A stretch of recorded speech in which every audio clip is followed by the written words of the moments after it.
Kome će biti izručen ratni član predsjedništva Bosne i Hercegovine Ejub Ganić, Srbiji ili Bosni i Hercegovini? Dobro večer. Kome će ratni član predsjedništva Bosne i Hercegovine Ejub Ganić biti izručen, Srbiji ili Bosni i Hercegovini? Iz Ministarstva pravde Srbije poručuju da pripremaju molbu Velikoj Britaniji za izručenje Ganića.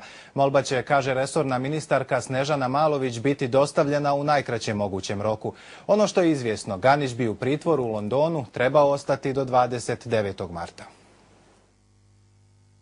Ministarka Malović kaže da je sinoć putem Interpola stiglo zvanično obavještenje da je Ejubu Ganiću u Velikoj Britaniji određen pritvor i da se od Srbije očekuje dostavljanje zahtjeva za ekstradiciju i potrebne dokumentacije. S obzirom na razliku između kontinentalnog i anglosaksonskog pravnog sistema, dokumentacija mora biti ovjerena od domaćih nadležnih organa kao i u ambasadi Velike Britanije. Ministarka kaže da ministarstvo ubrzano priprema sve što je potrebno i očekuje da zahtjev za ekstradiciju sa potrebnim aktima bude dostavljen tokom ove sedmice. Oni su nama ostavili rok do 14. marta, ali kao što sam rekla, mi ćemo to učiniti mnogo brže. Ono što smo obavešteni također od organa Velike Britanije, to je da će prvo saslušanje pred sudom u Velikoj Britaniji biti 29. marta. Sa naše strane ćemo se potruditi da postoje sva ona dokumentacija koja će biti relevantna za odlučivanje njihovog suda. Suspenzija potjernica od strane Interpola ne znači da je potjernica koju je raspisala određena zemlja van snage, kaže Malović, a u ovom slučaju primijenjena je druga mogućnost u kojoj zemlja drugoj državi direktno dostavlja potjernice na osnovu ugovora. Traženje izručenja od strane Bosne i Hercegovine za ministarku je očekivano.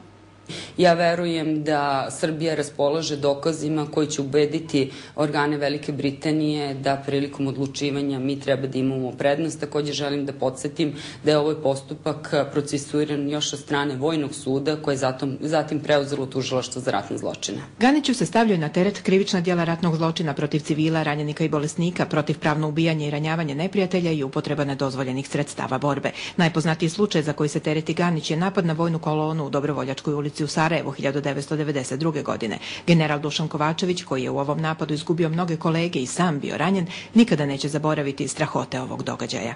Jedan od napadača otvorio vrata saniteta u jednom momentu rafalom iz automatske puške pucao u glavu pukovnika Sokić Mire i razneo mu glavu i sva ta krv i mozak poprskali mene po licu i telu, što je bio strahoviti šok za mene. Iza toga nešto kasnije ubili su pukovnika Budimira Radulovića. Preživjeli se nadaju da će naredbodavci i počinioce zločina u Dobrovoljačkoj ulici stići ruka pravde. Na srbijanski zahtjev odgovara tužilaštvo BiH i Bosna i Hercegovina je uputila zahtjev za Ganićevo izručenje. Reagovanja različita. Danas je naprasno oduvana prašina sa predmeta Dobrovoljačka ulica koji godinama leži u tužilaštvu Bosne i Hercegovine. Na zahtjev koji je Srbija uputila zvaničnom Londonu za izručenje Ejuba Ganića zbog sumnje da je odgovoran za ratni zločin u Dobrovoljačkoj ulici, ekspresno je djelovalo domaće tužilaštvo. Zbog vrlo intenzivnih aktivnosti koje se provode u tom slučaju, tražimo izručenje Ejuba Ganića Bosni i Hercegovini, tvrde danas u tužilaštvu. Tužiteljstvo Bosne i Hercegovine je sačinilo i upravo će u narednih nekoliko sati uputiti u proceduru zahtjev za izručenje gospodina Ejuba Ganića pravosudnim organima Bosne i Hercegovine.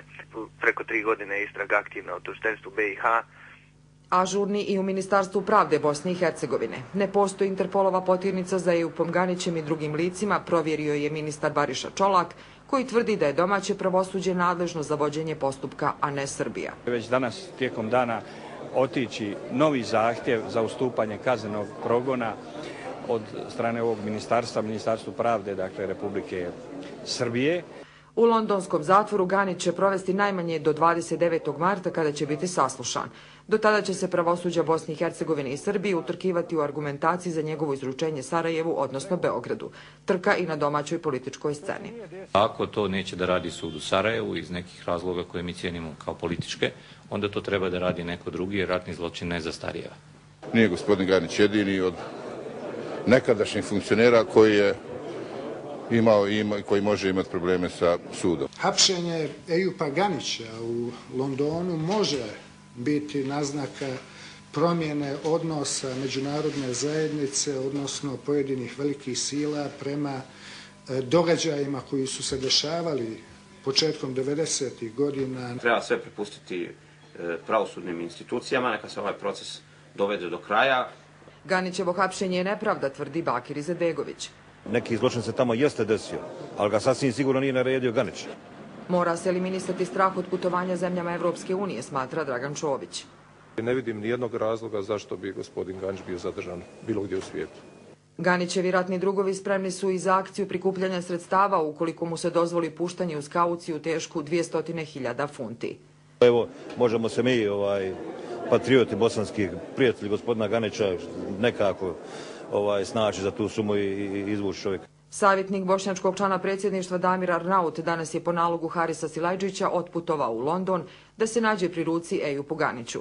Nejasno je na bazi koje odluke se obreo u Britaniji. Nejasno je i zašto Haris Silajdžić otvoreno prijeti da će se suprotstaviti svima koji traže pravdu za ratne zločine počinjene nad Srbima u proteklom ratu. Oni koji to rade treba da budu uvjereni u to da ćemo se i mi boriti svim sredstvima da odbranimo prava naših građana i da odbranimo dostojanstvo otpora agresiji koja je izvršena na Bosnu i Hercegovinu. Ta prijetnja posebno odzvanja u ušima onih koji su preživjeli masakr u Dobrovoljačkoj ulici 3. maja 1992. godine i porodica 42 ubijena pripadnika Jugoslavenske narodne armije. Kolona Jugoslavenske vojske trebala je mirno da napusti Sarajevo, a garant dogovora bio je lično Ejup Ganić. Umjesto toga, u Dobrovoljačkoj ulici muslimanske vojne formacije izvršile su opšti napad na dio kolone, ubili golobrade i nenaoružane vojnike i zarobili 215 pripadnika bivše JNA. Ono što u ovom trenutku mogu da kažem da je Tužilaštvo za ratne zločine prikupilo dovoljno dokaza i pismenih izjava svedoka u tom predmetu da za sada imamo u tim dokazima i tim spisima 40 žrtava. Očigledno da, dakle, je veoma jasno da Tužilaštvo Bosne i Hercegovine pod političkim instrukcijama određenih bošnjačkih političkih lidera kao i dijela međunarodne zajednice.